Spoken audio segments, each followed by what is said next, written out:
So, hello everyone. It's really good to be here today. I have a special guest with me today, a guitar player, a composer, a musician I've been really a fan of for many years. We've never met, but I almost feel like I know him through his music somewhat. And I'm talking about my guest, Mr. Mitch Stein. Welcome, Mitch. How you doing, man? I'm good, Carl. How are you, man? All is well. All is well, thank you. And you're in the Easton, PA, Lehigh Valley area, sort of. And God, Yeah, that's a beautiful part of the country in Pennsylvania. yeah, it really is. It How really long is. you been there? This is year 13. Mm-hmm. All right.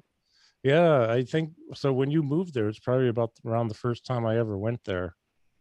And like I said, my friends Pam and her husband Paul live there. I wish I could remember the street. It's not that big of a city. You'd probably know the street. It's pretty small. Yeah, but beautiful. You know, Yeah, they've yeah, got the Peeps place there in the Crayola. yeah. The old factory with a lot of kids tours and stuff like that. You see all the school buses downtown. So yeah, I was down there a couple of years ago, maybe 3 years ago or something like that. I went down and stayed with Pam and Paul, and Pam and I decided to go down into the village by the Larry Holmes place, like Oh, the gym. yeah. So who do you think we ran into sitting on a bench at the park by the water? Larry Holmes. Larry Holmes. Oh, It was cool. And it's funny because I had I was a musician. Well, am a musician, but 35 years as career drummer. But I years ago got into this personal training, fitness training, and then went further into like physical therapy type of things, cognitive memory rehab, movement rehab for people with neurological disorders. So I still have a little COVID brain left. Um, oh yeah. So we saw Larry and we're like, hey, how you doing, sir? And he was really cool. And I had told him about a program I wrote for Everlast, for a Parkinson's program for Everlast Company, uh-huh. the glove maker. And so, anyways, we talked about Everlast and boxing, and you know, it was really cool. So Easton He's is cool. actually my neighbor. He's not. He's about a couple blocks away from me. Really? Wow, Yeah, that's cool. there's a big sign that says the estate of Larry Holmes, Oh and wow. there's a bronze statue of him out in front like this. Oh yeah. Well, that's cool. So enough about that. All respect to Larry and Easton. And actually, really, a friend of mine who is a total badass guitarist, Mark Kopani, is watching. Hey, Mark, we got to get together, man. It's been far too long because I've been traveling so much up until COVID around the world. So, Mitch, man, I have enjoyed your music for a long time. You've played, besides being somebody who's one of my favorite musicians and guitarists and composers too. You've worked with so many musicians who I love, you know, from the Brecker Brothers to Don Alias. You did the Stone Alliance thing for a while, right? Yeah. We had the Gosh. power trio. And Gene Perla, who I love. I've never met him, never seen him, but I love his music. We corresponded some, and I bought CDs of his. And of course, I've got a lot of the stuff from early Stone Alliance days. Oh yeah, I love all that stuff, man. It's great. Grossman and Oh man, did those you guys. ever work with Steve?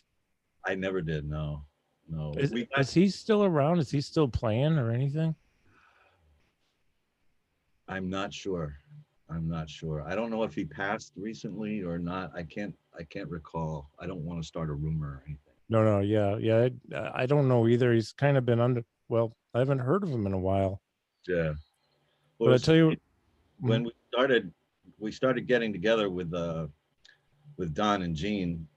Um, Don just called me up and said, "Man, you let's get together with Gene and just you know kind of run through some stuff." Mhm, So they had, and at that time I wasn't really familiar with all the Stone Alliance stuff, and mhm, so we just started reading through the tunes, and then Gene gave me a bunch of the old music, and I listened to that. And then we started playing, and Don was getting excited, and Don called up Jan Hammer Oh, and asked if he'd come down and play. And he's a Jan pretty was, good musician. oh man. But Jan said, no, I can't play like that anymore. Gosh, did he come out though? No, No, he didn't come out. I can't play like that anymore. I can't do that. I heard he's a good drummer too. Yeah, that's what I've heard. Yeah, I can't remember who I was talking with, but they went into a bar in New York City at one point, and it was Jan Hammer on drums, Wow. kicking everyone's butt. Isn't that something? Wow. So you know, if you don't mind, I want to talk about you and your music and some of your, you know, journey. And hey, if we have to do 2 parts, 3 parts, that's cool with me. But we'll take time now and just talk about some stuff, because this is a little bit self-indulgent, but I'm a big fan of the Stone Alliance all through. How did that come about? You said Don called. Did you know Don from previously? Yeah, I knew Don. I actually first met Don playing on a record for Alex Foster, sax. Oh, yeah, the saxophone. And I had been playing a lot with Mino Cinelu, percussionist. Yes. His band. And I was also playing with Alex and Victor Jones and Joe Locke and stuff. Oh, man. And Alex used to tell me, he said, man, you got to meet Don. You got to meet Don. You know? So he called me for this record to play this song. And it was just me, Don, and Alex. And he had me play like an acoustic 12 string, which is, you know, and the tune was like really fast. And I had to play like really fast lines on the 12 string. And I'm like, oh God, I can't believe I got to do this with Don Alias, you know? So, and I never met him, you know, so I go in there and Don walks in, you know, big Don. He's a big guy. He's a tall guy. Yeah. Yes, he was. And we just played the tune and it was great. And then I had to leave. I had to go to a gig or something like that. So it was like, okay, nice to meet you. And then a couple of years later, I'd been playing with Tania Maria. Yeah. And then she changed bands. So I was with her for like 6 months, and then she just changed bands. She was going to go through like 3 percussionists and a bass player. Like, great. All right. I had a great 6 months with her, you know, it was fine. And then about a month later, I get this call from her and saying, listen, this was on a Saturday. She goes, are you available for 2 weeks starting next week? I said, well, I just booked a bunch of gigs. I said, well, I could be. She goes, could be or are. I said, okay, I am. I'm available. You know? Yeah. So she goes, okay, so this Tuesday, we're going to play the Bottom Line in New York. And then we're going to go to Europe for 2 weeks. Wow. So, and I walked in to the Bottom Line. I had rehearsed the day before with another percussionist, one of the percussionists. And I walk in and there's the 3 percussionists set up and bass player Sergio Brandao and myself. And I set up. Don didn't know anything about this. So we played a tune. And then Don looks at me, he goes, man, I know you. He goes, I thought you were a stagehand or something. Oh, and then we went out on tour. It was like big fun, like huge fun. You know, we just kind of bonded over that. And then we played a bunch with Tania over the years. And that's great. Wow. Played with David Sanborn, and Don actually helped get me on that gig. Which gig? David Sanborn. Oh, yeah. I saw him with Sanborn a couple of times. Yeah. So we did a tour of Europe, all the festivals and stuff. And that's awesome. Then a couple of years later, Don calls me up and says, hey man, you know, do you want to get together with Gene Perla? I'm trying to get him playing again, you know? And that's how that started, you know? Yeah. So like, I'm just curious about what year was that approximately? 97, maybe 96, 97, something like that. Okay. Because we were rehearsing, and then we got an offer to record and produce a Japanese singer. So we had done, this was, I think it was 97, and Gene had a studio in Midtown, 45th Street, I think. And So I had moved back. I was going to take over the apartment that I grew up in, Oh, cool. which was in 91st Street in Madison. And my parents, because I was getting evicted from an apartment in the East Village because it was an illegal sublet, blah, blah, blah. But my parents said, listen, you want to move up here? We're going to buy a place so you can just take over. You know, it was rent control. And it was like, yes. So that's like Upper West Side, sort of, right? Upper East Side. Oh, yeah. Okay. Madison. That's right. Upper East Side, Central Park-ish.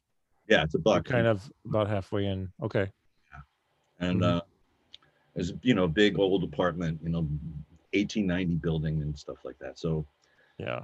But then my parents started having contracting problems with their apartment. So I ended up cohabitating with my parents for another year and a half. So I remember Don came over to my apartment and we started doing some pre-production for this record, you know. So in my old room on a little Mac Classic, you know, that somebody had given me. Yeah, that's great. Ancient version of Digital Performer. Right. Yeah. And then when we took a break, he would go in the living room and sit and talk to my dad. That's right. So what was I just thinking of? I can't remember. I have a little COVID brain going on, and that's why I'm trying to finish my espresso, which always helps me. Done. So still alive. Okay. We'll keep going. Okay. I'm sorry. Oh, no, I know what I was going to say. So Don lived in Manhattan as well, right? Yeah, he lived on 90th and 1st.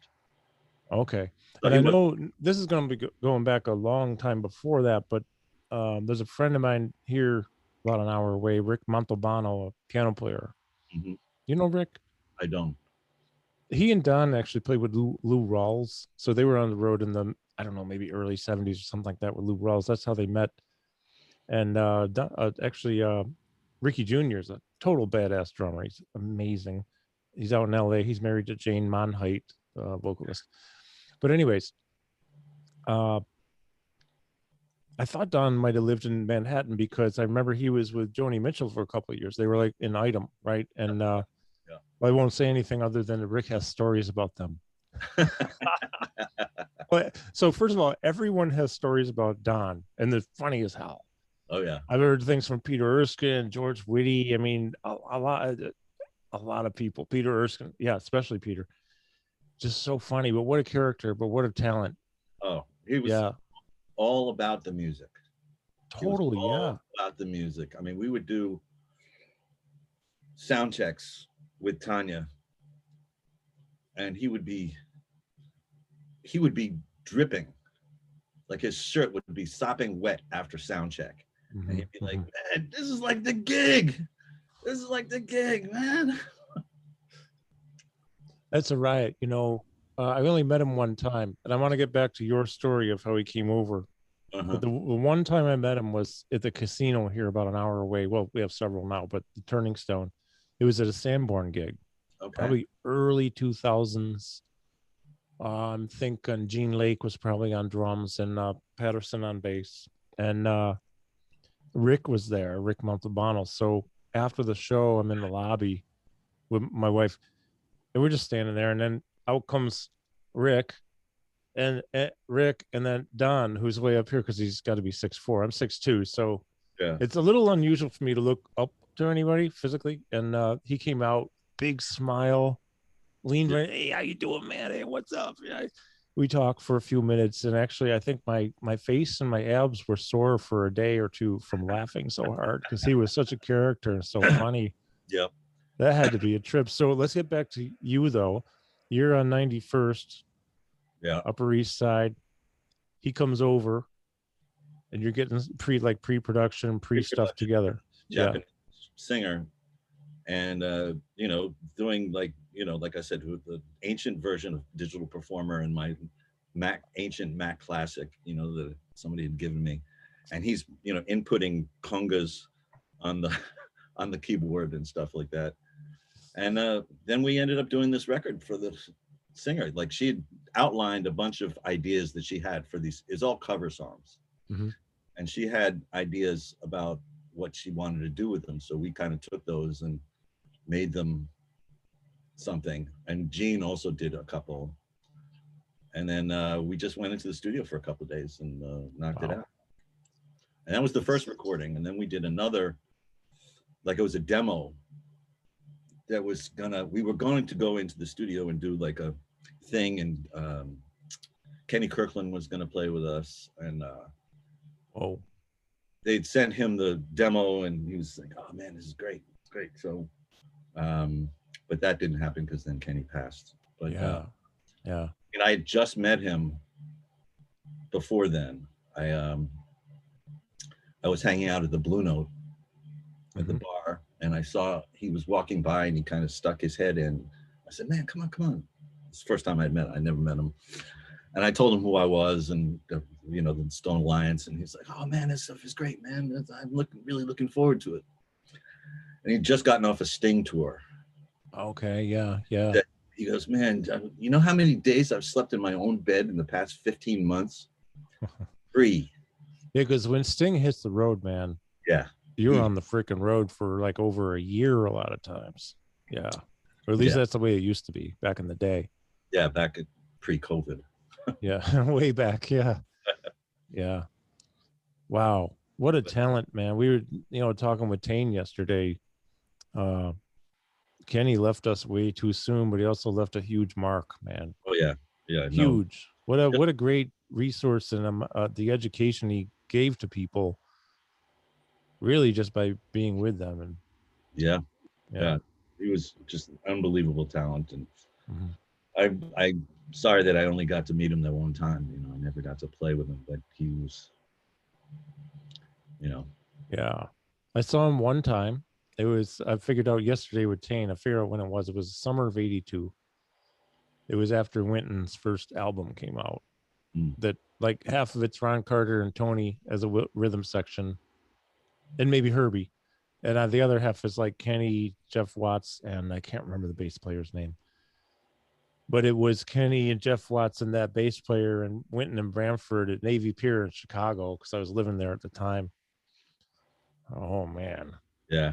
So I look at my friend Tom. I'm like, dude, where's one? He says, I don't know. Let's just enjoy it. So, yeah, my ears have evolved a lot since then, but that was like one of the hippest things I ever saw, and Kenny blew me away. Yeah, everybody did, but Kenny really blew me away. What huge talent. Yeah, well, the combination of those guys too. Branford. I saw Branford's band with Kenny. No, it wasn't Kenny. It was Joey. Julian Joseph? No, it was Joey Calderazzo on piano. Oh gosh, that guy is no slacker either. And they played the entire Love Supreme record. Oh. At the Bottom Line. Oh, geez. That was pretty cool. We have a couple of special guests watching. My sister and my mother. It's a family affair here. There you go. Robin and Mom. This is Mitch Stein I'm talking with, who's in Easton, Pennsylvania, who's a total badass guitarist and composer who I've been listening to for actually decades now. And we just are conversing today, and it's really great to be doing this with Mitch. So it's interesting. Let's see. I'm trying to think of. I'm still having a little bit of the COVID brain thing going on, but it's certainly a lot better than it was. I'm getting back to me. Don't get COVID, Mitch. You didn't have COVID yet, I hope. No, I didn't. Don't get it. Yeah. Very bad. I known about it for early on because one of my brothers lives in Hong Kong, and then my wife is from Japan, and she was in Japan at the time. Oh, okay. So they were like, "Look, we're seeing your future." Here, my brother in Hong Kong was saying, I'm seeing your future in 6 weeks. This is what you got to do. My wife said the same thing. Yeah. She's like, I'm 4 weeks in advance. So, Good. It's good. Yeah. Made sure my parents were like, cool. My brother sent them a whole boatload of masks and said, we were like, you have to wear these masks all the time. Yeah. Yeah. It's, I'm glad the vaccine's happening. Some people aren't, but I am. And, I get my first dose on March 8th. My mom already had her first dose. Oh, I get nice. to get mine. I'm going to be 60 in a couple of months, but not that anyone cares. But I mean, if you have an underlying health problem, like I had this blood clotting condition, it's a genetic, predisposed to blood clotting genetically, according to the blood work. Mm. So my dad had a stroke at one point, and but the bottom line is, get it as soon as you can, because the more that are vaccinated, it's going to help the rest of us. So I'm getting mine March 8th. So interesting. So let's go back to, what was it like work? And I don't usually ask this because it's kind of like a typical interviewer question, but because I don't know any other way to ask it, what was that experience like working with Tania Maria? Oh, I mean, that had to be really cool. it was amazing. It was really, really great. I mean, I used to listen to WRVR in New York, the jazz radio station.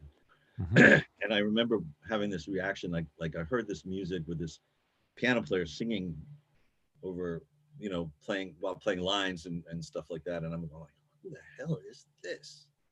Yeah. And then they said, oh, this is Tania Maria. I was like, oh man.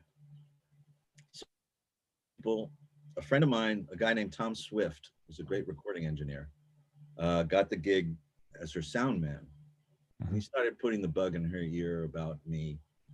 And then the bass player from my band, the Hermanators, got the gig playing bass. And so she called me up and said, listen, I want you to come over and play. So I went to her house. And at this point, it was kind of a big band. It was like 2 horn players, drummer Kim Plainfield. Oh, he's great, man. And Armando Marçal, who's an amazing Brazilian percussionist in the band. So I go over to her loft, which was on Bleecker Street and Broadway. And she had a little stage set up, and it was just Marçal and her and me. And we're playing the tunes. So she goes to me, she says, Mitch, this is Marçal. He plays with Pat Metheny. I'm like, okay, Pat Metheny is like some Brazilian musician that I don't know, but okay. And I also, at that time, I was listening a lot to Still Life Talking, the Pat Metheny record, which I still think is one of my favorite records. It's a beautiful album, man. Oh, it's just a perfect record from start to finish. It just really is. But I was listening to that over and over, so I didn't make any connections. And we start playing, and we're playing these songs, just the 3 of us, for like 15 minutes a piece, and it's just burning. And after each song, I'm just looking at him going, who is this guy? Who is this guy? Right? And I'm thinking, and we finish, and then we go to take a dinner break, and I made the connection, Pat Metheny, because I recognized the sounds he was making from those still. And I started talking to him about it, and he barely spoke English, but he's South America, right? Somewhere. He's Brazilian. Brazilian, okay. Yeah, and we became kind of friends on tour, and by the end of a tour, his English would be pretty good, and then I wouldn't see him for a month or two, and then his English would be back to 0 the next time. Yeah, I get it, man. But Tania was great in that she never told me what to play. She never said, oh, you must play like Joe Beam, or you got to play like this. So she's like, just do you. Where's she from? She's from Brazil, from I don't know if she's from Sao Paulo or Brazil. Yeah, okay. That I'm just curious about culture, heritage, relative to her music. Yeah, she's from Brazil, and then she moved to Paris. Okay, that's where her career kind of blew up. And then she moved to New York and had a New York band. She also had a West Coast band at some point before I was involved with her. But then I ended up being involved in a lot of different versions of her band. Like I said before, that she changed the band after 6 months, and then brought me back for this next round. And then it would be different people. I mean, at one point we did a quartet tour with Steve Gadd and Anthony Jackson in Europe. Oh, that's not a bad little rhythm section. Yeah. So you I'm just interjecting for 1 second. So you You spent a few years though working with her in different situations, like 6, 7, 8 years, something like that. About 8.5 years. Wow. Yeah. Yeah. That had to be great. Because Yeah. it seems like one thing about her I noticed over the years is actually, so before I really understood how musicians can be, evolving all the time and experimenting and play. Just what I mean by play is being playful in a way, experimental. Well, Chick Corea, the late great beautiful Chick Corea, Yeah. man, the number of combinations that he recorded with and led and toured with, and it way back. This is way back, but it used to bug me. It's like, well, how come Lenny White's not in this band too? Right. Right. How come it's this guy? How come it's this bass player? You know what? That's that creativity, that expression, that forward. And it was who Tom Breckline, the drummer, was telling me a couple of weeks ago. He's saying it was the day that Chick passed, but nobody knew it. We were talking, Tom and me. Nobody knew till 2 days later. My mom is the one who actually sent me a note within minutes of it being announced that he passed, which I was absolutely in shock. Still kind of am, because he's just such a presence in our hearts and our brains and our lives. But he said, Chick taught me a lot of things, but one of the greatest things he says, you're either moving like this and you're evolving and progressing and experimenting and having fun, or you're moving like this. That's no good. Or you're moving like this. And if you're moving like this, you're also moving like this, because while you're moving like this, everyone else is going like this. So you better go like this. So it was interesting. And that sounds like what Tania Maria was doing too, with experimentation and evolution. What's really cool is you got to be a part of a lot of that. So that's that's nice. I was very lucky. And the thing about her too is when we played in all these different combinations, when we'd go out on tour, we never played this song the same way twice. I love that. She would start, she wouldn't give you a set list or anything. She would just start playing. And then you hear what she was doing, and then you kind of jump in the tune, So one night you play something really fast, the next night it's medium. She'd sing it this way, she'd sing it that way. The band played it a certain way. I mean, there was one,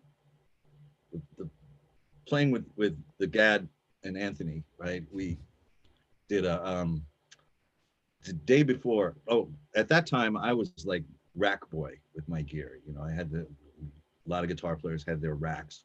Yeah. And they asked me in Europe, what kind of speakers do you want? And I said, well, I'd want 2 112 speakers cabinets, because I was doing stereo thing. They said, well, we can't do the 2 112s, but we can give you 2 410 Marshall cabinets. So I'm thinking, okay. So at that time also, stack them up, baby. Yeah, Anthony was the 2 big blue powered cabinets, huge powered cabinets. And then we get to the rehearsal the day before, and we're playing through the tunes, and Gadd is playing brushes for the entire rehearsal. Thinking, okay, this is going to be strange. Like 2 410 cabinets and these things. So get to the first gig was at the New Morning in Paris, and we do the sound check, and Gadd is playing brushes. Okay, this is going to be fun. We get to the gig, and it's like, people are going nuts, and we start out, and Gadd is like, boom, like all the things. He was learning the music, Yeah, he was learning the music. That's pretty interesting, actually. That's cool. Yeah.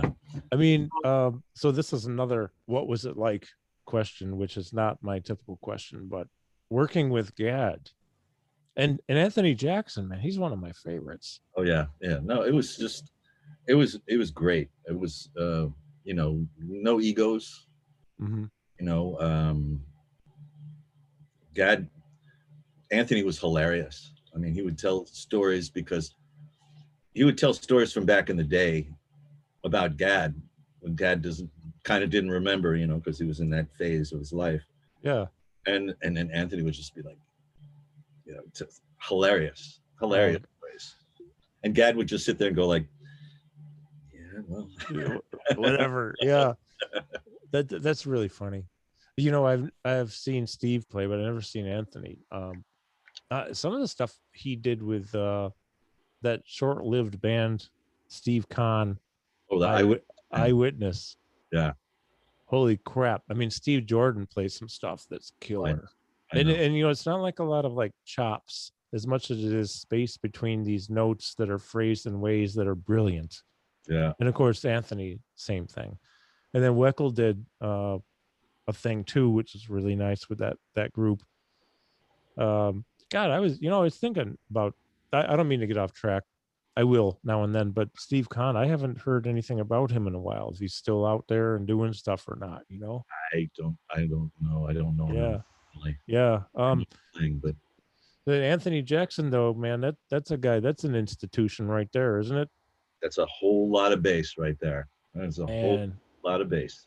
yeah, You know, I mean, the stuff that he's done, I mean, it's kind of legendary, you know, yeah. and not to mention Gadd. I mean, we were out the day before we got to Paris. That was the first gig. We got to Paris the day before the gig.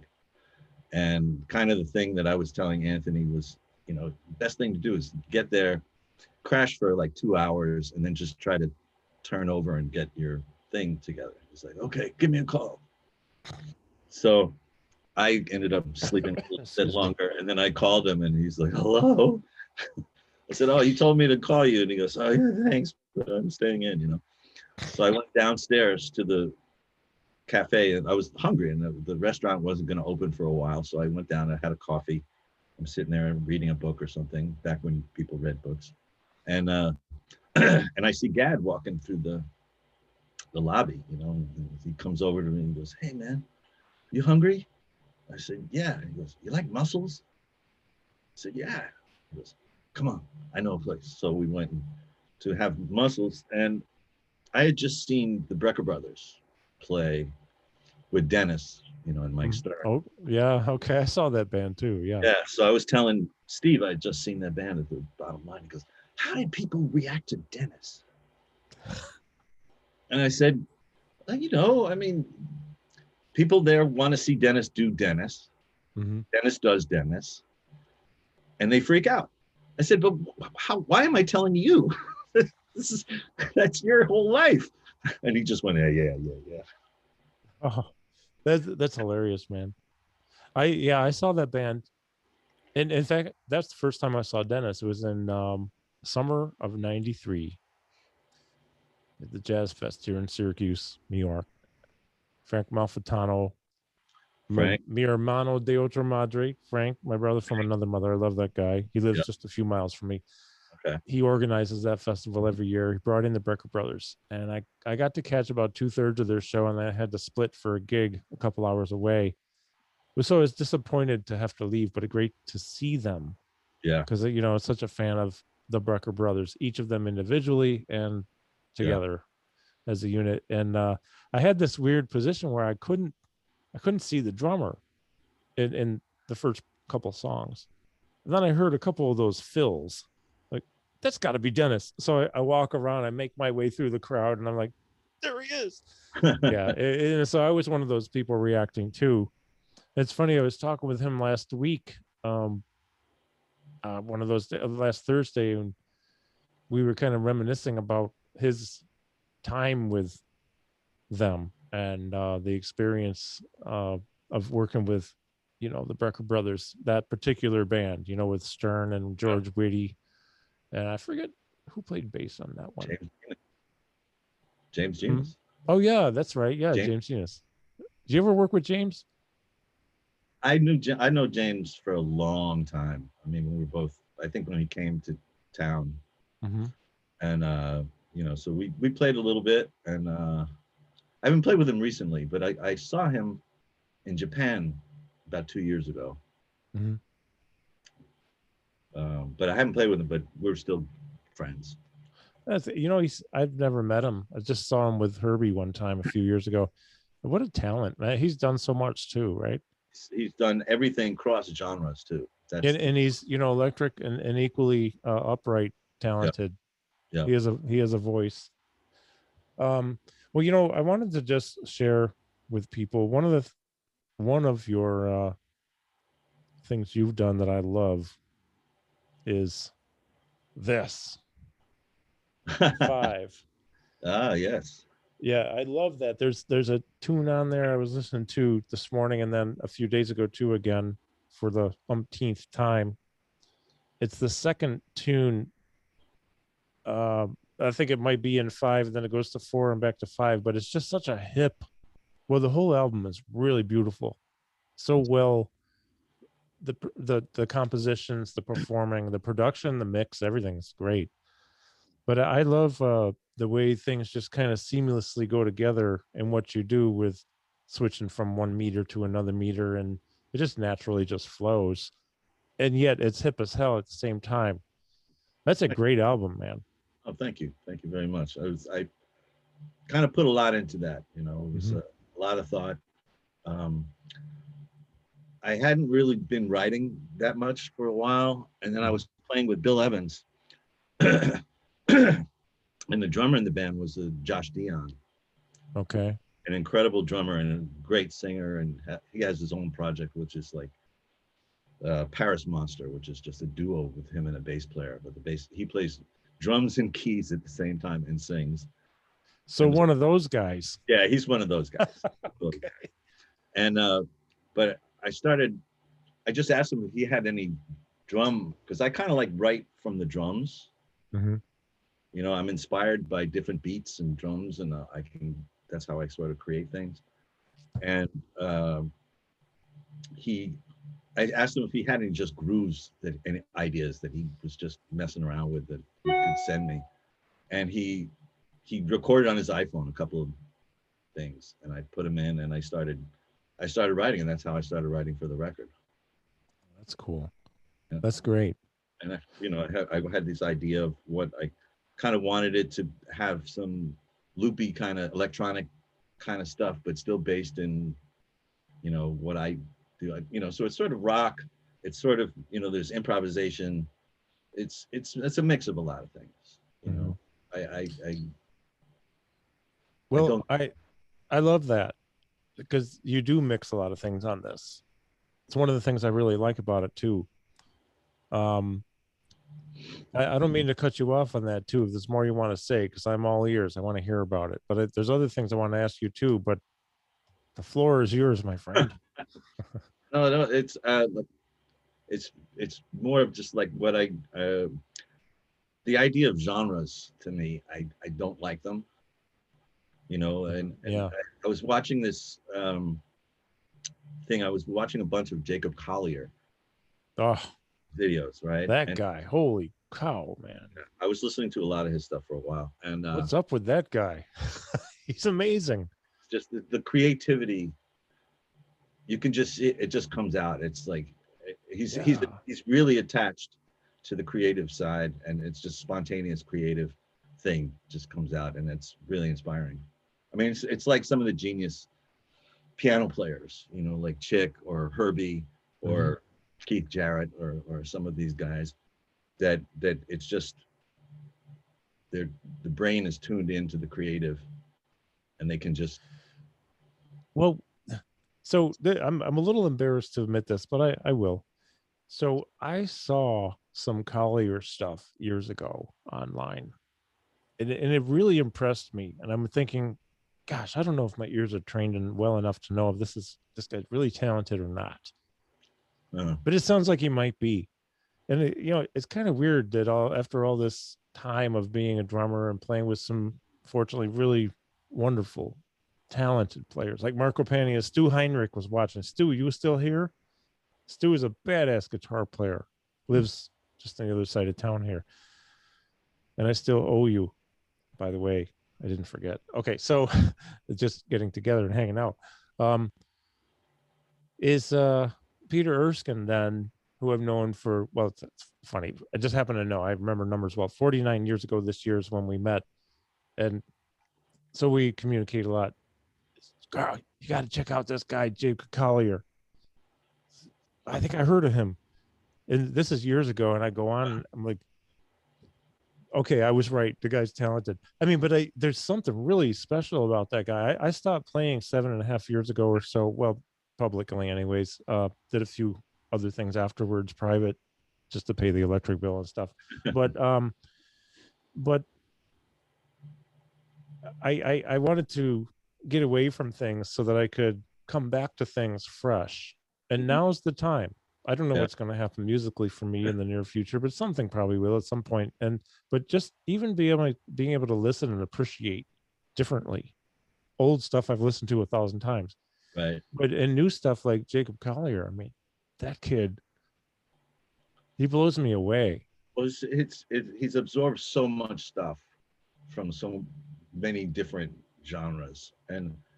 But what I was getting back to when I saw this interview, and he's talking about it, and he says, since 2019, he says, making music in 2018, 2019, 2020 is very different because he's seeing labels don't mean anything. Yeah. So I'm sorry. Genre, labeled in a genre, right? You mean? Yeah. Like genres, like. And I'm sorry that I interrupted you too, because I kind of went off on a tangent, which I'm known to do, but I wanted to come back to this label because the musical label thing bugs me too, but please go ahead. Yeah, it just, people are always asking, like, what kind of music it is? And I said, it's music. Yeah. Kind of the same with my band, the Hermanators. It's like it's just music. You can describe it however you want, but I don't consider it, people want to say, oh, that's fusion, or that's this, or this is rock, or, yeah, it's just music. It's I don't put it into a category because I think it limits it. Yeah. It limits it. You say, oh, this is okay, this is jazz rock. All right, this is prog. This is, fusion.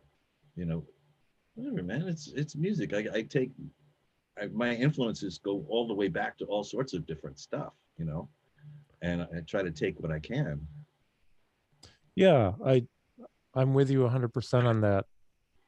And I think that a lot of musicians have wanted to explore different areas, but maybe a label won't take them because they're labeled as, oh, you're jazz.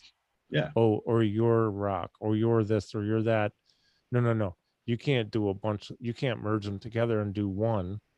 So it's tough. It's from that perspective, it can be really tough. Yeah. I mean, especially if you're trying to get a label deal, because then you've got to appeal to their core audience, Yeah, and they may want to direct how you play and what you write and all that kind of stuff, how you write. Yeah, and that can be. I remember, two people, Jimmy Haslip and I can't think of who else, were telling me about Gino Vanelli back in the early 80s. Mm-hmm. He could have landed this really big deal with, I can't remember what label, and I don't know it's one of those super, like, Clive Davis name recognition.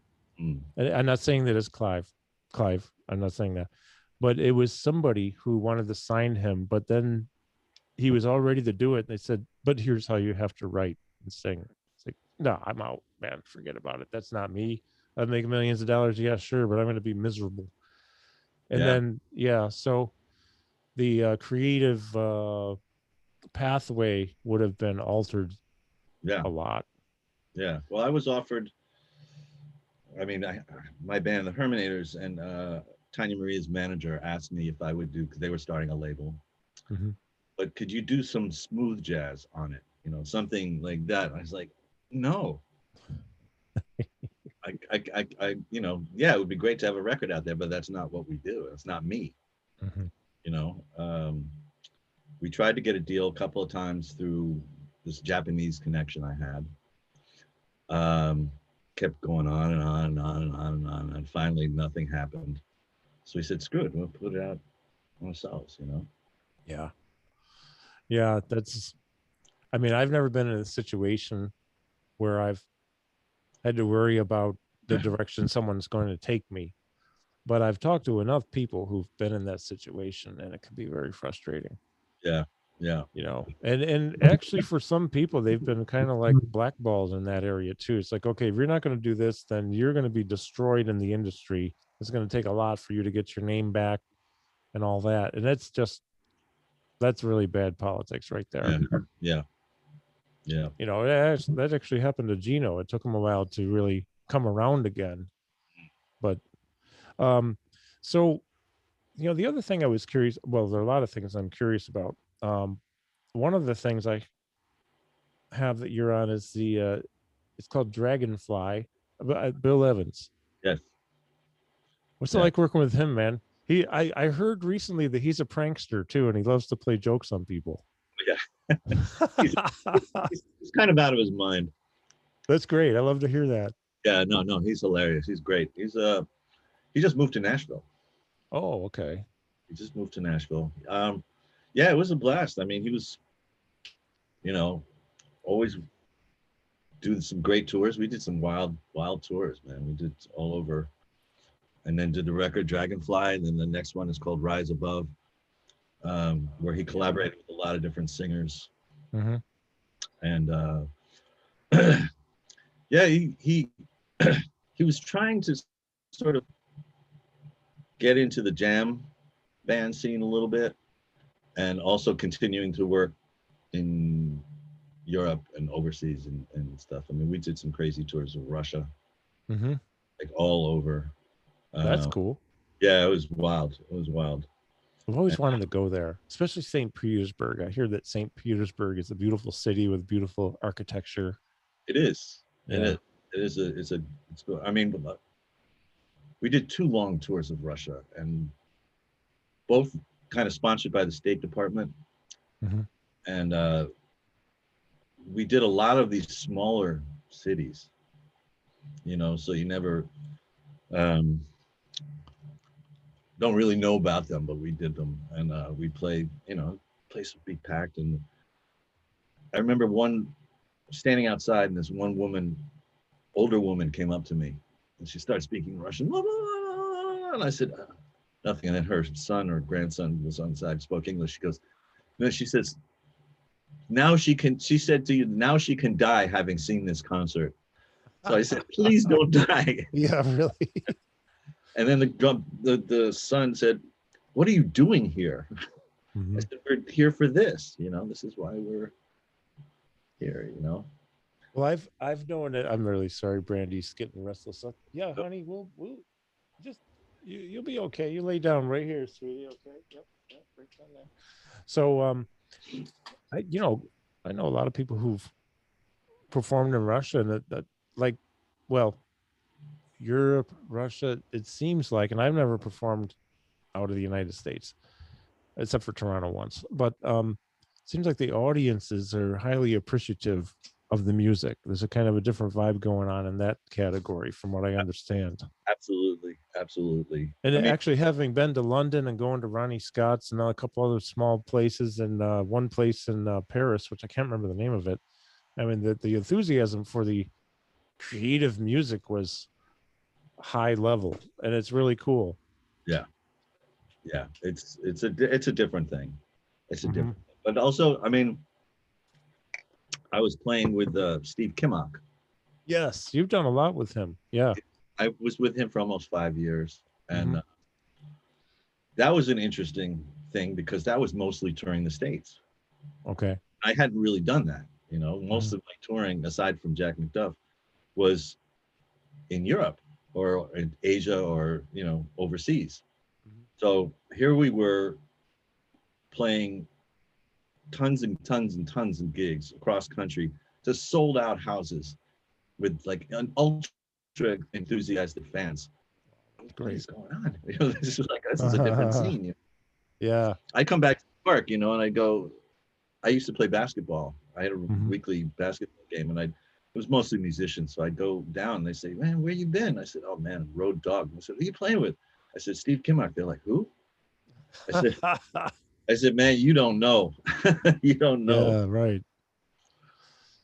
Well, that's cool though, to have those enthusiastic. Nothing makes it better than a great audience, right? Yeah, absolutely. So I'll tell you my story about the best audience ever. It was the Marcy State Prison. Really? Anytime we played there, we had the best reception ever because they only were allowed to go out and party twice a year, Christmas and 4th of July, around that time. Wow. And it was, you know what it was though? I got to play the prison drum set, which is horrible, but it didn't matter because the spirit of the audience was so, yay, there's some live humans here and music. And, but despite the fact it was a prison, Right. because they kind of like did the prison circuit in Attica, Auburn, something up in Raybrook, New York, and Marcy near Utica. And so Marcy was the best audience, though. Wow. Yeah, it was really interesting. And now that's a little different than Russia or anywhere else. But I mean, but I guess the point being that when people are digging what you're doing, you feel so much energy from that, and you can feed off of that, and then you give it back, and then they feed off of you, and it's this thing that goes back and forth, and it's an amazing experience. I mean, there's nothing worse than, well, not nothing worse, but the worst kind of experience stage is when you have a completely dead audience, because you're not getting anything. I mean, it's funny, in different countries are like that too. Japan can be like, like when you're playing Europe or something like that, people cheer for solos. They're very enthusiastic. They're all, in Japan, they're very, laid back. Mm-hmm. And then they go crazy at the end. Mm-hmm. Okay. I've never been there. Yeah. Okay. I've been to Europe, but not Japan. Yeah. Interesting. Yeah, you think that like, oh man, this is not going over well. And then they go, we want you on an ongoing. Some places are like that, Japan, and there's some others that I'm not remembering, but they're. Well, if you traveled in Europe, then you know that they're so enthusiastic about certain things that when they land a plane on the runway, they clap. Yeah, as my first trip to London, it didn't happen in Dubai. I'm not sure why, but that was my first trip overseas years ago. But anytime I was, London, Ireland, Scotland, wherever around Europe, as soon as they touch down, yay, everybody claps. They don't do that over here. It's kind of a cool thing, though. I like that. It's fun. Some people in Bill Evans' band used to make fun. So like every time we'd land, they'd be the first to try to get people to clap. That's a riot, man. Yeah, I forget who it was telling me that Bill Evans was a prankster. Oh yeah. I know who it was. It was Dennis Chambers. He was talking about the time that Miles Davis actually called him to offer him a gig in the 80s, mid to late 80s. And Dennis is like, yeah, right. Okay. Yeah, Bill, is that you? Oh, come on, man. Seriously. I'm calling you to see if you want a gig. This is Miles. Bill, tell me what you really want. I count to 3, and if you don't answer, I hang up. 1, 2. No, it's Miles. 3. Boom. Click. He had 2 hang-up calls. Really?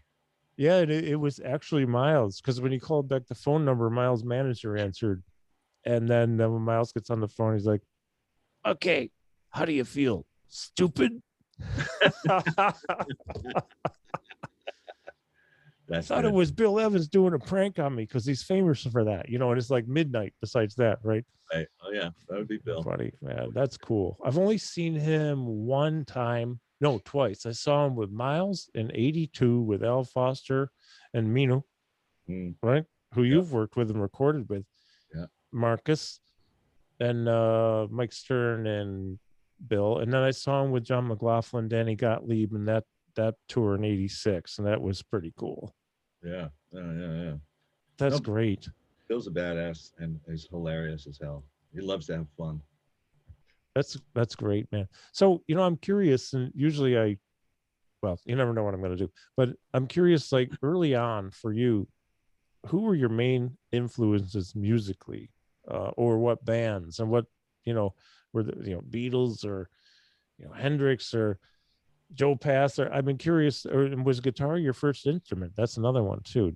Drums was my first instrument in drums in like 4th and 5th grade. Okay. I was kind of in the elementary school band playing, snare drum and stuff like that. I had a snare drum and a hi-hat, like a nice old Ludwig snare drum. I wish I still had, but don't we all? Yeah, seriously. And then in 6th grade, I got into guitar. But the first band, was the Beatles. Okay. Like in when I was in first grade, when Meet the Beatles came out, my mother bought that record for us, you know, so or the grooves out on that, and you know, pretend play with the blocks of the Beatles and stuff like that. And then there was the Rolling Stones, Led Zeppelin, Santana, Johnny Winter, yeah, I mean, the Allman Brothers. I mean, these are guys. This was the stuff I was listening to, and my dad, like in high school, and my dad played jazz trumpet, you know, before while he was in college, and then later when he retired, but he always followed the scene. So for my birthday, he gave me Joe Pass Virtuoso record and Jim Hall Trio live in Toronto. And wow. I'm kind of looking at them going like, well, thanks, you know. But then I started listening to him and I was like, oh man. You know, the Jim Hall Trio, he was just an amazing guitar player, just a beautiful guitar player. Yeah. And then Joe Pass. And then I got into that, and then I, you know, got into Pat Metheny when he first came out, the Bright Size Life record, and yeah. And then I went to college, not studying jazz at that point. I studied guitar with a guy, and then I studied classical to get into college. And I went to State University, SUNY Fredonia. Oh yeah, sure. For 2 years. I was playing jazz, but I didn't really know how to play jazz. But I was playing jazz there with like a piano player and stuff.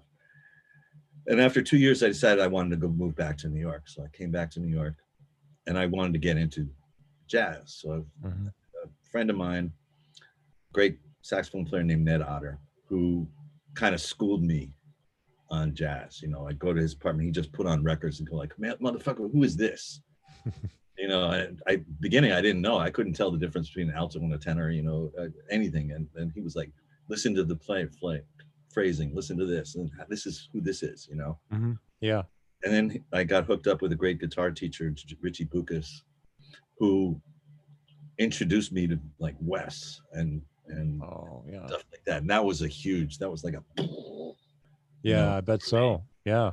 You know, and I got into that, and then went back to college, and I got to study. I was studying theory and composition at NYU, and the last year and a half I got to study with Jim McNeely. Oh wow, that's cool. Piano player, and he was great, and he would go on the road every once in a while with Stan Getz. So he'd send subs. So I think that we corresponded yesterday or the other day about Hal Galper. He'd send me. Oh yeah, I love Hal, man. That guy's great. He sent me over to Hal's place for like 3 piano lessons. He just wanted me to learn the basics of piano, you know. So I remember the first time I went over there, he was smoking a bowl, and then he goes, "All right, so play something for me." And I said, "Man, I'm not a piano player. I'm a guitar player. I'm here to learn." "Oh yeah. Okay, here are the 2 right-hand voicings that you can use for any chords, and learn them in all 12 keys and come back." So the next week I came back, and he smoked the bowl. He says, "Okay, play something." I said, "Man, I'm not a guitar player, you know." "Oh, okay. Here are the left-hand voicings that go with that right-hand voicings I gave you. You know, learn them in all 12 keys and come back. Oh, and bring some of your pieces, you know." So third time I went back, and then I brought some of my tunes, and he kind of went through them and gave me some criticism and stuff. And there was another time when he left, when McNeely went on the road, and Bob Mintzer. I got a couple of lessons with Bob Mintzer. Whoa, yeah, that's cool. And I was getting ready to do my senior recital, and it was like a 10-piece. Because I'm interrupting. I'm sorry. Bob was New York based for quite a while, right? Yeah, or yeah. East Coast, yeah. Yeah. I was at New York University. I mean, I'm from New York, so I remember him going through my voicings, you know, of the arrangement. He goes, "Yeah, this is cool. This is cool." He goes, "This one, it's okay, but it would be hipper if you did this." Wow, that's cool. I said, "Why is it hipper?" And he goes, "It just is." which is like the coolest thing you could possibly say, you know? Yeah. Yeah. Because you can't give a description on that, you know? And I remember running into him years later. We did a double bill. I was playing with Nelson Rangel and he was playing with Yellow Jackets. And he remembered me and we started talking. And I told him that story. And he goes, "Really? I said that?" I said, "Yeah." And he goes, "Cool." So on a complete tangent that has no relevance at all, this is the Bob Mintzer microphone. Oh, really? It's the Sennheiser 441, which I would never have bought, except that my friend Scott Hoke, who's a bass player I met through Jimmy Haslip, who's been a longtime friend, former Yellow Jackets, and Jimmy and I worked on a couple projects over the past 10, 12 years, and musically, and then I asked Scott, he said, "Your interviews are really fun. I like it. You got to upgrade your audio and your video. I got a microphone for you. It's been used once and I got it for like half price." I mean, it's a really, he said it's the Stevie Nicks mic and it's the Bob Mintzer mic. So yay. There you go. It works for, it's been really good. It has helped a lot with the sound quality. And I bought another camera that it's way better than a computer camera. It's not fancy, but just better in a backdrop and all. If I hit this, you'll see it, right? It's hanging from something. But well, that's really cool. Hal Galper, I discovered back in the early 80s. Oh, because back before CDs, and I was living in Chicago for a couple of years, you used to hit those record stores, man. Oh, yeah. I'll walk out with an armful of stuff from the cutout bin. A lot of it was like first pressing, second Blue Note stuff, all this other stuff, Creed Taylor, CTI, whatever. And some of it I would buy just not for the leader, but for the side people like Al Foster, Michael Brecker, Randy Brecker. And there's some Hal Galper stuff. Hal Galper. And another one is Mike Knock, the piano player. Sure. Who just accepted my friend request the other day. But he's got Brecker on it and George Mraz and Al Foster on a Mike Knock thing. But Hal Galper, man, that guy, all I can imagine is, and we've done a little communicating over the years. I've never actually spoken with him or seen him live, just have a bunch of his records. He must be like an institution. Yeah. It just seems like he knows so much. I thought he lived in Easton, but I guess I was looking years ago. He was performing at like an Easton, the community theater. Do you guys have a theater there? There's a state theater here. State theater, that's it. Yeah. Can you hold on one second? Hey, come this way. She's just getting a little antsy. She ate. She went outside the business. She's back. But, I know what she wants is to get in the car and go for the daily you-know-what. If I say the R-I-D-E word, I'm going to have to leave. So I'm not saying R-I-D-E in the word form. Don't worry, Brandy. We'll be on it sometime today. So this is Brandy. Hey, Brandy, look. Hey. Say hi. There you go, sweetie. Okay, so Galper, God, I love that guy. So you've really, what's really cool to me, besides the fact that you are somebody who I love your compositions and to listen to your solos. I mean, that's another thing too. I love how you play. That's really all I can say, because I don't have a lot of music theory knowledge, but I know when I hear something that's unique and phrasing and intervals and pentatonic this and whatever that, when I hear it, I appreciate it. I love it. I love what you do. And it's so cool to talk with you and learn about you, your music, some of the people you've worked with, and you're an institution to many, and then you've worked with these people who are also institutions, and it's so cool how this topic comes up a lot about the constant evolution as a musician. You never actually get to where you want to be, because if you did, you'd probably be bored or dead or something, but it's always evolving, and exploring. That's what you do. Yeah. Well, I think I'm trying to remember. I was thinking about something. I was watching the interview yesterday with Tame, and just talking about the creative process. Yeah, that And was interesting.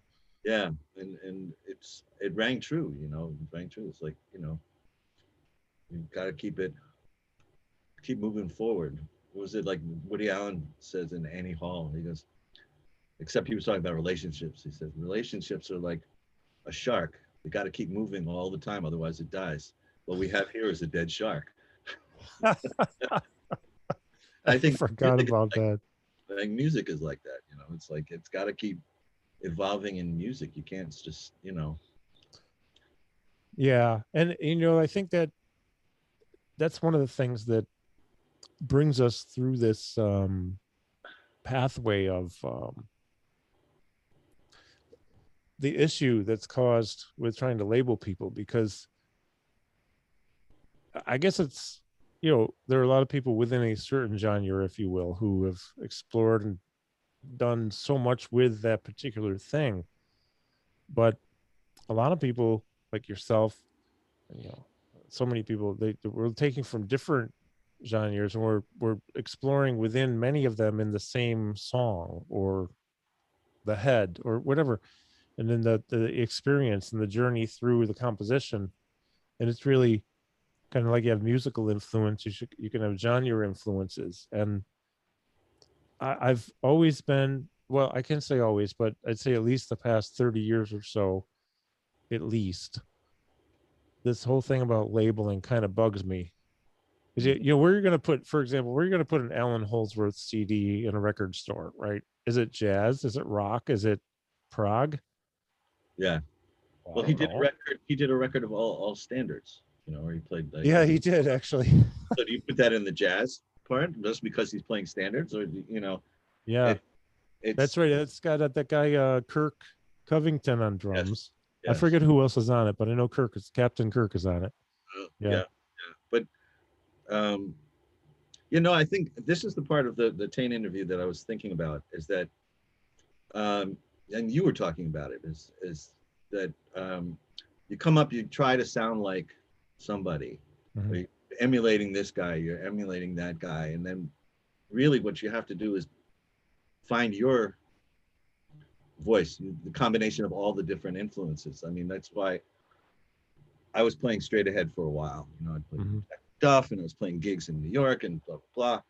And I just, having come up playing rock and playing a lot of different things and funk, I needed to find ways to combine all the influences together to make what I sound like, and I'm still working on that. It's a journey, but to find something that makes me. I'm not going to sound like Wayne Krantz, or I'm not going to sound like Dean Brown. I'm not going to sound like any Adam Rogers or a lot of different guys. It's like I have to sound like me. You gotta sound like Mitch Stein. Yeah. And you do. Yeah. But that's a real special thing though, when you get to the point where you do find your voice, even if it's the beginning of your voice. Yeah. Which I think I may have gotten to in the past 7 years ago before I stopped playing. I think I might have started to hit on the Carl Sterling voice a little bit, where a true Carl thing would happen for a few beats or a few measures. But there's also, for me, it really had a lot more with trying not to be bored. And I don't mean that disrespectfully, but that was my own problem. I took the gigs because I needed the money and paid the bills. That's all I was doing, and whatever. So I would always play for the music and be appropriate, but at the same time I'd be bored inside and smiling and outside and playing and acting like one way. But when I get into situations though where I was into it, I could be more in the moment, focus, not so much thinking focus wise, but being. Yeah. And then, oh wow, there's a Carl moment. Oh wow, this is so cool. So upon my reemergence at some point, it won't be about the money. It'll be a very seldom gig where maybe I can just work towards that journey more, and it's Yeah. It's really cool when people find that. Yeah. I appreciate that. Anyone being able to find that, even if I'm not a fan of the style or the whatever their voice, I appreciate when they get there though. Mhm. That is cool. Yeah. Yeah. That's the whole. I mean, if it's hard to find your sound, or your voice. I Yeah. mean, like Mhm. Pat Metheny is a very distinctive voice. Absolutely. Mike Stern is a very distinctive voice. Absolutely. You always know when you hear those guys, Yeah, or when you hear those guys, it's like Schofield, a couple of notes. Okay, that's them. You know what I mean? Schofield, right? You hear Schofield do 2 or 3 notes, you're like, oh, that's John. Yeah, yeah. You just know, and that's so cool. Yeah. So do you have a way that you go about the composition process? Usually, like I kind of mentioned before, is that I kind of get inspired by rhythm. Right. I remember that. How does it build? How does it build for you off of the rhythm? I mean, I can hear a groove, and then I sort of ideas just come into my head, and then I'll put it into I use Logic software, and I'll just do that, and I'll just kind of vibe. And it's not like something that happens in a day or something like that, but I'll have the groove will inspire me. Or sometimes I'll be sitting watching TV, watching the basketball game or something like that, and I'll be practicing, and I'll come across a lick or something that I like, and I go, oh, okay, this is kind of cool. And then I'll put a voice memo on my phone of just a lick. Good idea. Yeah. That's what a couple of tunes from the 5 record came from that. I just kind of like, oh, this would kind of be cool, and I started doing that, and then I'll put it down and don't hear it. And sometimes some great ideas just come when I'm away from the computer, when I'm away from the instrument. Maybe I'm cooking dinner or something like that, and I'll be thinking about it, and I'll go, oh, you know what? That would be great if I did this instead of that, and boom, and then different ideas like that. That's kind of how I. Yeah, it's interesting how we'll get our ideas. I know. Well, I've never written a song. I have this really bad joke. If I had to write a song to save my life, I would no longer be alive. So, well, maybe it's not true. I'd come up with 2 or 3 notes, but rhythmic ideas, though, yeah, I can get those all day long. Yeah, and more so lately, especially lately. I'm not sure why, but I think it's because I just take some time off. But I find that whole composition process really interesting. Kind of makes me. I feel like if I learn another instrument halfway good, theory wise, even just some basic theory that would come back to me after 40 years ago at college. I don't really remember so much except no parallel fifths, the classical Bach etude stuff. Okay, I won't do it. So anyways, no, I mean, parallel fifths can be really cool, but yeah. So I'm curious, I want to go back to you work with Jack McDuff, right? Yeah. So another interviewer question, what was it like? But I am curious to know, because I really like a lot of Jack's stuff so much. How did that come about? And when was that approximately? 1982. Okay. I was finishing up college at NYU, and a friend of mine, guitar player, called me up. I was about to go on vacation for a couple of weeks from college, and he called me up. He goes, "Hey man, listen, I got the gig with Jack McDuff, but I can't do it for a couple weeks because like some stuff I have to do. Could you sub for me?" Oh wow. I said, sure, why not? So it was a saxophone player named Jim Snydero and myself, and we went up to Jack's place up in Harlem, and we rehearsed. And so we go out and we do the 2 weeks, and we finish, and I'm getting ready to go back, school. And Jack looks at me, he goes, "What you want to do?" I said, "Well, I thought so-and-so had the gig." He goes, "He ain't never played with me." I said, so what do you? I said, so what do you want to do? He goes, I want you. Oh wow, man, that's cool. I said, okay. Meanwhile, I got an angry call from my friend. I said, dude, it was his decision. I didn't, So I ended up. He had like a converted white panel truck Mm-hmm. that he had split in half. So back half was for all the gear, the Hammond and the Leslie and the suitcases and Wow, guitar yeah. and stuff. And then the front he had kind of converted into a little mini camper. Mm-hmm. There was like a bed, 2 swivel chairs, a table.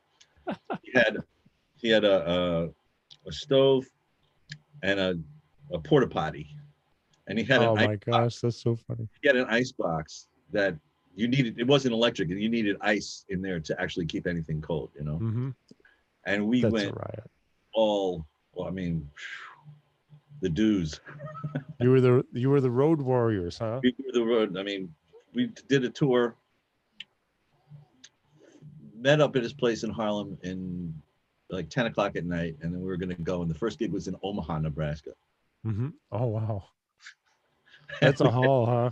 And then plus we had 2 flat tires on the way going across Route 80 on in Pennsylvania. So it was like took 44 hours to get there. We got enough time. My gosh. We got enough time to set up, run to the hotel, get a burger, and then go back and play. That was one of several 44-hour drives we did. But the playing, I mean, the knowledge was like, I learned a lot from that guy. I'm sure. Brother Jack McDuff, man. I mean, he had a who's who of guitar players. A legend. A legend. I have so much of his stuff on vinyl in my vinyl collection. Yeah. And I love it. I love the whole B3 Leslie thing and all that. Some of my favorite gigs were with B3 players who were really, really hard swinging or hard funking. Just, what a great feel. Yeah, so Jack, who was drumming with you on that? We had several. The original drummer that was playing was Garrick King. Was from Chicago. Mm-hmm. Then, I think I remember that guy. You said early 80s, right? Yeah. 82, 83. Because I moved to Chicago in March of 82. And there was a guy, I'm sure it was him. I remember that name, who was a really good drummer. I saw in some clubs in Chicago. Okay. Blew me away. Yeah, he was from the South Side. Mm-hmm. In fact, I got a funny story with that. We were playing in Chicago, and we played our gig, and then afterwards, we went to an after-hours place. So we went in, and I drove with Garrick and Jim Snydero, and Jack came separately in his truck. So we were the first to get there. So we walk in, and it's like one of those 50s bebop movies, where the band is in the front of the thing, they're playing, and everybody's kind of just going like, dun, dun, dun, it's like the animation kind of shit. So Garrick pokes me in the back and goes, man, look who's in the front. It's Muhammad Ali. Oh, jeez. It was Muhammad Ali, and I was just sitting there digging the music and hanging out. So we walked in the back, and then Jack comes in, and he's got Muhammad Ali in front of him, and he looks at me and he goes, hey, Stein, fuck with me now. Fuck with me now. Oh, God. And that's early 80s, so Ali's in pretty good shape. Yeah. He might have just retired or close to it, but he was still kicking butt. Yeah. But Jack knew him because Ali used to spar to Jack's music in Louisville, Kentucky. That is cool. Wow. Yeah. So, and I'm sorry, you said it on this. So you were playing in Chicago on that one, right? And you went. Yes. Okay. Yeah, I really enjoyed living there. I'm not a big city guy. I couldn't have stayed there for long, which is why I didn't, just a couple of years. But it was a good experience. I got to see a lot of great talent come through town. Dexter Gordon and Max Roach and Chick Corea with Miroslav and Roy Haynes. Oh wow! Whoa! At Evanston at the university up there. Okay. Oh God! It's the only time I saw Roy, but it was beautiful. Ivan Miles and Stan Getz and I saw Adam Nussbaum. The first time I ever saw him was with Stan Getz at Rick's Cafe. I mean, the list goes on. It's the first time I saw Tane was a Navy Pier, summer of '82, Winton and Brantford on their first full tour but you know, I mean, that's a big city, so that's what you get in a big city. Sure, But there sure. were a lot of, as there are in all the big cities and even small cities, a lot of great musicians. And Chicago had some, of course, in the 80s, gigs were happening, clubs Right, were happening. So there right. were some great places to go and catch some major talent. Yeah, yeah. Very cool. I always like Chicago. Yeah, that had a good scene going on. Um, so moving forward, and I feel a little bit bad. I'll probably have to go soon because of somebody who needs me. No problem. She's been very, very good. Very patient. But I think there's so much more to talk about with you. We're gonna need to do a part two if you're into it Sure. in the next month, 2 months. Let's do a part two because there's a lot more I'd like to ask you and learn from you. But the two things I'm curious about right now, if they apply, is like what are you working on at the moment? Do you have any projects coming up, recordings, anything like that? And the other thing is there anyone who you're listening to right now who's really like, okay, this is the cat or the cats to check out? Even if it's stuff from back in a while ago, if anything inspiring you right now or I mean, anyone. well, I mean,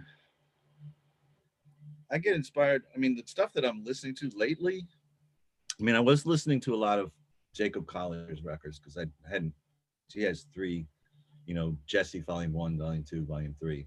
Mm-hmm. It's just interesting. And it was nice, especially during this whole pandemic depression shit. It was kind of positive for me to listen to that. And I like that.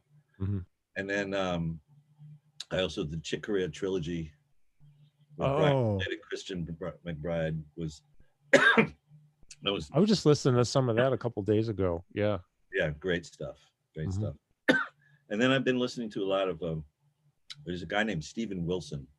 Mm-hmm. I've heard of the Probably name. Steven Wilson that you know, but there was a band called Porcupine Tree.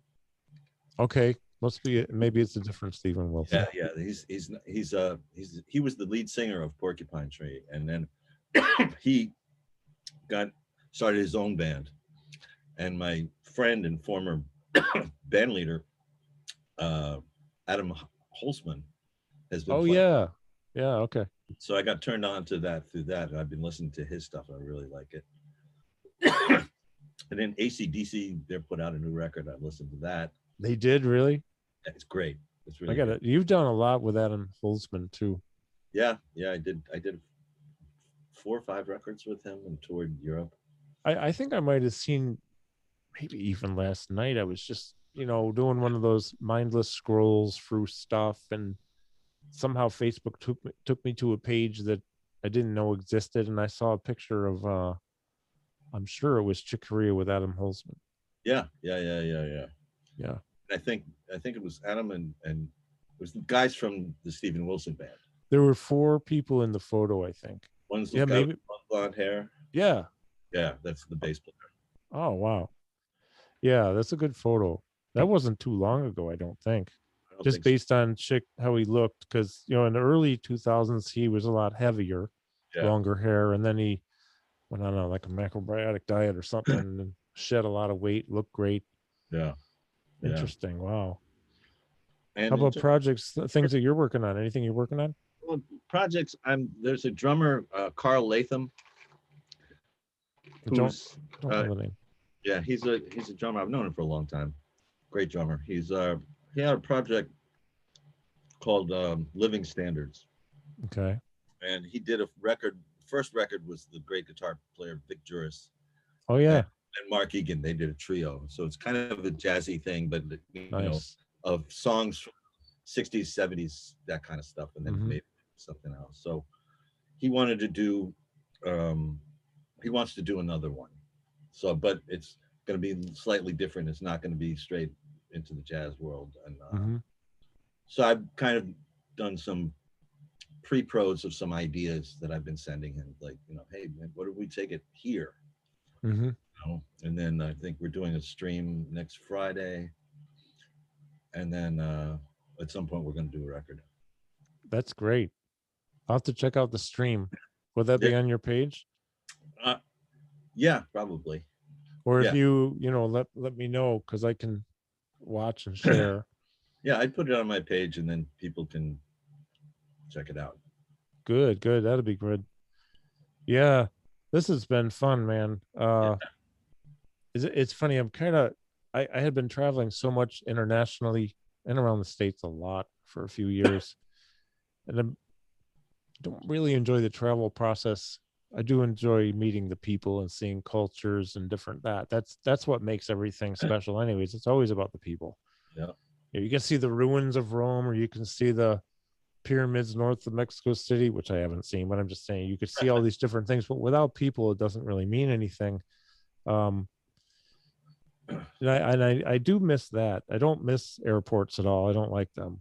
I kind of have a phobia. I don't know. It's weird, but I'll get through it. And then planes, I'm cool with planes. I actually love to fly, but I'm ready to get off any plane. And after about 20, 30 minutes, Yeah. so, but planes aren't fast enough yet for me. But I guess what I'm trying to say is I'm a little bit itching to go and see some people. I want to get to Easton. Want to see Pam and Paul. And when I come down there, I'm going to let you know in advance. Maybe we can hang out a little. Yeah. If we can hit up Tane and Adam and see if they want to go out. And Gene Perla. I love that guy. Gosh, what a talent. Yeah. Never met him.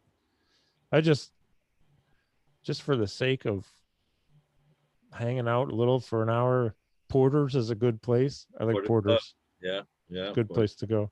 That's like my favorite place to go in Easton. I went there to see some music. It was Steve Kimmock's son, John Kimmock, is a really good drummer, and he was doing some stuff over there. And then one time, Steve was actually playing with him, and just little Porter's pub, Yeah, it's a cool place. Hey, by the way, it just reminds me. Do you know a guitarist? He's in the North Jersey area. BD Lenz. I know the name because he was at Porter's like maybe a night before I got there a couple of years ago. He and I have been trying to meet up for years. And he came through town here and played in my town. And I was in like South America teaching a Parkinson's workshop that's why I taught. We keep missing each other and we communicate. It's like, dude, man, when the pandemic's over, we finally have to meet. Originally years ago it was going to be, we're going to try to do a gig together, but now it'd just be, I'll go see him play for the time being anyways. But yeah, I was just curious if you've seen him. He's put out some nice stuff. Yeah, I know the name. I don't know personally. Nice guy. Well, Mitch, it's been a pleasure, man. I appreciate you taking the time. Hey, I really appreciate it a lot, because what you've put out there for us means a lot to me. It's a part of my life. So that means that you are, not to sound weird or anything, but you're important to so many people, because you've given so much great music to us, and I freaking love it. Oh, thank you. Well, I appreciate you joining me today. We'll have to do it again though, because I have a lot more questions. Sure. No problem. I don't know if you can hear my little Brandy whining in the background. She's just restless. Everything's cool. But if I don't do something, she's going to be like a 2-year-old, start knocking stuff over. And the first thing to go is going to be the microphone, because she knows how to get this thing knocked over. Okay, no way. Right. So, yeah, man. Well, thank you, my friend. Thank you. Great to meet you. Let's stay in touch, and I'll hit you up for part 2 here coming up in the fairly near future, if you don't mind.